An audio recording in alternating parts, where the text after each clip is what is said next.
Hello students, इस video में हम मौर्य साम्राज्य के आगे का पार्ट गुप्त साम्राज्य के बारे में पढ़ेंगे, जो कि हमारे वनडे एग्जामिनेशन के लिए बहुत ही ज़्यादा इम्पॉर्टेंट है। और इस वीडियो में हम गुप्त साम्राज्य से रिलेटेड जो क्वेश्चंस प्रीवियस ईयर आए हैं वो भी डिस्कस करेंगे। So let's start. चंद्रगुप्त प्रथम जो थे, देखिए मौर्य साम्राज्य के संस्थापक थे वो चंद्रगुप्त मौर्य थे, और गुप्त वंश के जो प्रथम महान शासक थे उनका नाम था चंद्रगुप्त प्रथम। ठीक है, तो ये डिफरेंस याद रखिएगा कि इनके नाम में चंद्रगुप्त प्रथम लिखा हुआ है। गुप्त साम्राज्य का प्रथम स्वतंत्र शासक था कौन? चंद्रगुप्त प्रथम, जिसने महाराजा धीराज की उपाधि धारण की। ये प्रश्न पूछा जाता है कि निम्नलिखित में से कौन सा राजा को महाराजा धीराज की उपाधि मिली थी गुप्त वंश में? तो वो है चंद्रगुप्त प्रथम। ठीक है, और ये इनकी शादी हुई थी एक लिच्छवी की राजकुमारी थी कुमार देवी, उनसे इनका विवाह हुआ था। ठीक है, लिच्छवी आप लोग सुने होंगे नाम, बौद्ध धर्म के बारे में जब पढ़े थे वहाँ पर भी।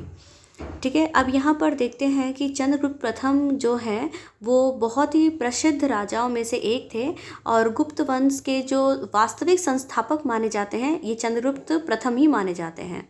ठीक है, और यह एक गुप्त शासक थे जिनका नाम था घटोत्कच। तो घटोत्कच के ये पुत्र थे। ठीक है, और इन्होंने एक गुप्त संवत भी चलाया था, जैसे अभी शक संवत चलता है तो वैसे इन्होंने गुप्त संवत भी चलाया था। उसने महाराजा धीराज की उपाधि धारण की और लिच्छवी राज्य की राजकुमारी कुमारा देवी के साथ विवाह किया था। ठीक है, और लिच्छवी के लोगों के साथ मिलकर के अपनी शक्ति को बढ़ावा दिया था। प्राचीन भारत की अगर हम बात करें तो गुप्त शासक कुमार गुप्त नाम के थे एक, जिन्होंने नालंदा विश्वविद्यालय की स्थापना की थी। तो यहाँ से एक बहुत ही बढ़िया प्रश्न बनता है कि निम्नलिखित में से किस राजा द्वारा नालंदा विश्वविद्यालय की स्थापना की गई थी? तो दैट इज कुमार गुप्त। Clear now. प्राचीन भारत में जो नालंदा विश्वविद्यालय था यह हिंदू और बौद्ध अनुयायियों के शिक्षा ग्रहण करने के लिए बहुत ही प्रमुख केंद्र था। साथ ही साथ यूनेस्को के विश्व धरोहर स्थल में भी यह नालंदा यूनिवर्सिटी जो है शामिल है। कमेंट बॉक्स में आप बताइएगा कि नालंदा यूनिवर्सिटी इस टाइम पे कहाँ पर स्थित है। क्लियर है। नेक्स्ट अगर हम बात करें तो एक प्रयाग प्रशस्ति के नाम से प्रसिद्ध प्रशस्ति है, इलाहाबाद प्रशस्ति। प्रयाग प्रशस्ति बहुत बार एग्जाम में ये आया हुआ प्रश्न है। तो प्रयाग प्रशस्ति जो है समुद्रगुप्त का एक स्तंभ है जो इलाहाबाद में है, और यह संस्कृत में लिखा गया है। प्रीवियस ईयर प्रश्न में आया हुआ है कि जो प्रयाग प्रशस्ति है निम्नलिखित में से किस भाषा में लिखी गई है? तो वो संस्कृत भाषा में लिखी गई है। क्लियर है। और किसने मतलब ये स्तंभ लगवाया था? तो समुद्रगुप्त ने लगवाया था। समुद्रगुप्त भी गुप्त साम्राज्य के बहुत ही फेमस रूलर हैं। ठीक है, समुद्रगुप्त एक कुशल योद्धा भी थे, और समुद्रगुप्त मतलब इसकी रचना हरिशेर ने की थी। किस चीज़ की? प्रयाग प्रशस्ति की रचना हरिशेर ने की थी। हरिशेर जो है वो समुद्रगुप्त के राजकवि थे, मतलब उनके राज दरबार में थे। गुप्त काल के राजनीतिक इतिहास के बारे में जानने के लिए यह महत्वपूर्ण अभिलेख स्रोतों में से एक है। देखिए यहाँ से प्रयाग प्रशस्ति से कई सारे प्रश्न बनते हैं। पहला प्रश्न, प्रयाग प्रशस्ति कहाँ स्थित है? तो जाहिर सी बात है प्रयाग में स्थित है। दूसरा, प्रयाग प्रशस्ति किस भाषा में लिखी गई है? तो संस्कृत भाषा में लिखी गई है। किस शासक के द्वारा लिखवाया गया है? तो समुद्रगुप्त के द्वारा लिखवाया गया है। किसने लिखा है प्रयाग प्रशस्ति? तो वो हरिशेर ने लिखा है, जो कि समुद्रगुप्त के राजकवि थे। और एक लास्ट प्रश्न बनता है कि निम्नलिखित में से किस साम्राज्य के बारे में हमें प्रयाग प्रशस्ति से पता चलता है? तो गुप्त काल के राजनीतिक इतिहास के बारे में हमें प्रयाग प्रशस्ति से पता चलता है। क्लियर है। चंद्रगुप्त प्रथम का उत्तराधिकारी कौन था? समुद्रगुप्त था। समुद्रगुप्त गुप्त वंश के चौथे राजा थे, और उनके साम्राज्य की राजधानी पाटलिपुत्र थी। ये एक बहुत ही कुशल योद्धा थे, इतिहासकार थे, और इन्हें भारत का नेपोलियन कहा जाता था।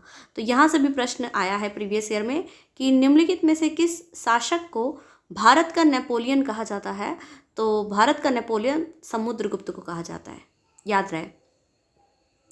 इसके अलावा अगर हम बात करें तो यहाँ पर कुछ साहित्य और साहित्यकार का नाम है, इसके बारे में हम नेक्स्ट वीडियो में करेंगे कि कुछ साहित्य और साहित्यकार का नाम। ठीक है, चीनी यात्री शुंग युन 518 ईस्वी में भारत आए, और उसने अपने 3 वर्ष की यात्रा में बौद्ध ग्रंथों की प्रतियां प्राप्त की। ठीक है। इसके अलावा फाहियान, वैनसांग और इत्सिंग भी चीनी यात्री थे जिन्होंने भारत की यात्रा की।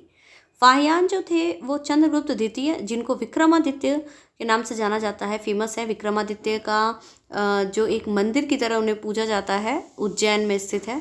तो चंद्रगुप्त द्वितीय को ही विक्रमादित्य कहा जाता है। और उनके दरबार में कौन आए थे? तो फाहियान आए थे। लास्ट ईयर पीसीएस के पेपर में मैच करने के लिए आया था, ठीक है, कि कौन सा जो यात्री है वो किसके शासनकाल में आया था। वैनसांग हर्षवर्धन के शासनकाल में आया था, ठीक है। तो याद रखिएगा, फाहियान आया था विक्रमादित्य के शासनकाल में और वैनसांग हर्षवर्धन के उसमें आया था, ठीक है। नाम से भी याद रख सकते हैं थोड़ा बहुत आप लोग रिलेट करके। और कुछ चीनी यात्रियों के बारे में हम पढ़ लेते हैं कि फाहियान जो थे ये भारत में आने वाले प्रथम चीनी यात्री थे, फाहियान, ठीक है। और किसके समय आए थे? चंद्रगुप्त द्वितीय विक्रमादित्य के समय आए थे। इसने 15 वर्षों तक बौद्ध ग्रंथों का अध्ययन किया था फाहियान ने। शुंगयुन, यह 518 ईस्वी में भारत आए थे और यह बंगाल और बिहार के तत्कालीन राजनीतिक और आर्थिक और धार्मिक स्थितियों का वर्णन किया था। इत्सिंग, यह 671 से 693 ईस्वी तक भारत में रहे थे और यह भी एक चीनी बौद्ध यात्री थे जो नालंदा विश्वविद्यालय में अध्ययन किए और तथा त्रिपिटकों की 400 प्रतियां अपने साथ ले गए थे। ये त्रिपिटक आपने पढ़ा था कि बौद्ध धर्म की ग्रंथ है त्रिपिटक, ठीक है। मालवेन लिन, ये 7वीं शताब्दी में भारत आए थे। इसने हर्षवर्धन की पूर्वी भारत आक्रमण अभियान का वर्णन किया है।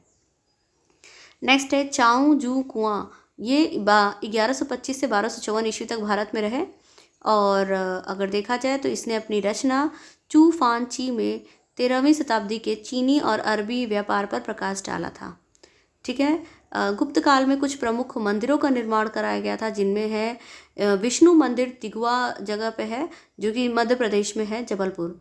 भूमरा का शिव मंदिर नागौदा मध्य प्रदेश में है। पार्वती मंदिर मध्य प्रदेश में है। और दशावतार मंदिर, ये बहुत इंपॉर्टेंट मंदिर है, यहाँ पे विष्णु जी के 10 अवतार के बारे में दिया गया है। देवगढ़ झांसी उत्तर प्रदेश में है। क्लियर है? दशावतार मंदिर। भीतरगांव का मंदिर, भीतरगांव कानपुर उत्तर प्रदेश में है। लक्ष्मण मंदिर सिरपुर ईंटों से निर्मित है, छत्तीसगढ़ में। और उदयगिरी का विष्णु मंदिर उड़ीसा में स्थित है। साथ ही साथ चंद्रगुप्त द्वितीय के पास भी 9 रत्न थे। जैसे अकबर के 9 रत्न हैं वैसे ही चंद्रगुप्त द्वितीय के भी 9 रत्न थे। उनके नाम है अमर सिंह, घटकपर, शंकु, कालिदास, छपड़क, धन्वंतरी, बेताल भट्ट, बरूची, बराह मिहिर। ये देखिए बहुत इंपॉर्टेंट है ये सारे लोग।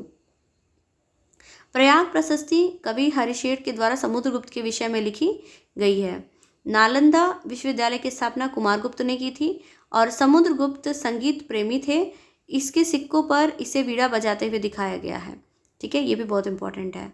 अब यहाँ से एक और चीज़ देख ही लेते हैं, साहित्य और साहित्यकार।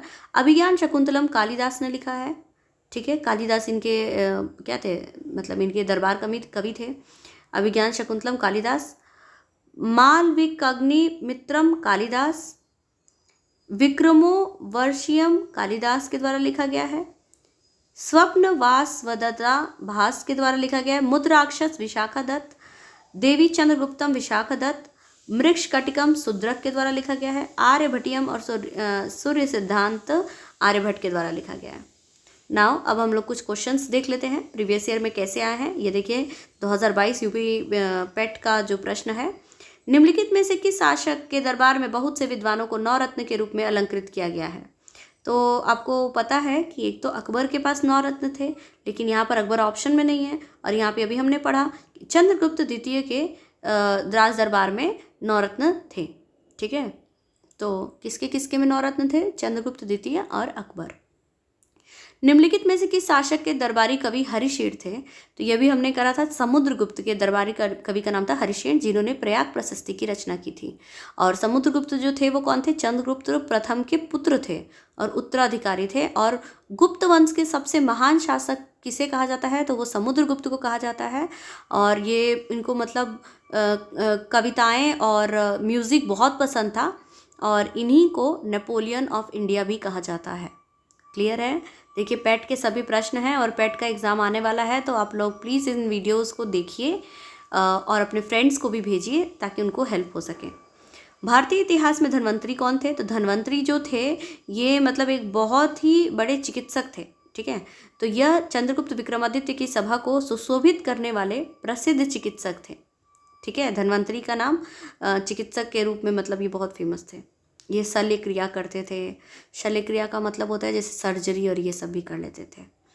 विक्रम संवत कब से प्रारंभ हुआ? तो ये 57 ईसा पूर्व से विक्रम संवत प्रारंभ हुआ है, ठीक है।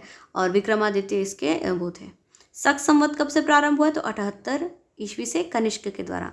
हम अभी प्रेजेंट टाइम में कौन सा यूज़ करते हैं कैलेंडर? तो शक संवत वाला, ठीक है। और हिजरी संवत मोहम्मद साहब ने शुरू किया था 622 ईसा पे, ठीक है।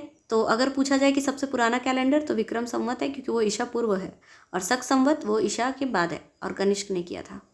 खगोलविद वराह मिहिर और कवि कालिदास किसके दरबार के हिस्सा थे? तो ये नवरत्न है ना दोनों, वराह मिहिर और कालिदास। वराह मिहिर जो थे ना ये एस्ट्रोनॉमर थे, ठीक है। और ये विक्रमादित्य 2 के हैं, तो यहाँ पर विक्रमादित्य ऑप्शन है तो आप लगा सकते हैं विक्रमादित्य 2, ठीक है। नेक्स्ट वीडियो में हम देखते हैं पुष्यभूति वंश के बारे में कि पुष्यभूति वंश में हर्षवर्धन कौन थे, हर्षवर्धन ने अपनी राजधानी कहाँ बनाई, और डिटेल में हम डिस्कस करते हैं नेक्स्ट क्लास में। Hope you like this video. Please like, share and subscribe. Thank you.